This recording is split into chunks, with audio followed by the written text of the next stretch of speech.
কৰ্ম কৰাটো তোমাৰ অধিকাৰ, ফলৰ ওপৰত নহয়।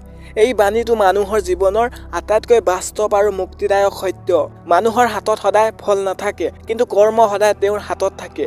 ফলৰ চিন্তাই মানুহক ভয়, দুশ্চিন্তা আৰু হতাশাত বন্দী কৰি ৰাখে, কিন্তু কৰ্মত মন দিলে মন শক্তিশালী আৰু স্বাধীন হয়। জীৱনত বহু সময়ত আমি সঠিকভাৱে কঠোৰ পৰিশ্ৰম কৰোঁ, তথাপিও আশা কৰাৰ দৰে ফল নাপাওঁ। তেতিয়া মন ভাঙে, আত্মবিশ্বাস হ্ৰাস পায়। এই বাণীটোৱে শিকায়, ফল পোৱা নোপোৱাৰ বাবে নহয়, কৰ্ম কৰাৰ বাবে নিজকে মূল্যৱান বুলি গণ্য কৰিব লাগে। কাৰণ প্ৰতিটো সৎ কৰ্মই ভৱিষ্যত গঢ়ি তোলে, যদিও সেই ফল তৎক্ষণাত দেখা নাযায়। যি মানুহে ফলৰ মোহ ত্যাগ কৰি কৰ্মত নিজক সম্পূৰ্ণৰূপে সমৰ্পণ কৰে, তেওঁ ধৈৰ্যশীল হয়, অহংকাৰৰ পৰা মুক্ত হয় আৰু দুখ সুখ দুয়োটাক সমানে গ্ৰহণ কৰিব শিকে। এনে মনোভাৱেই মানুহক অন্তৰৰ শান্তি দিয়ে আৰু জীৱনত আগবাঢ়িবলৈ শক্তি যোগায়। সেয়ে প্ৰকৃত সফলতা ফলত নহয়, কৰ্মৰ পবিত্ৰতাত। কৰ্ম শুদ্ধ হ'লে পথ নিজে উজ্জ্বল হৈ উঠে। ধন্যবাদ।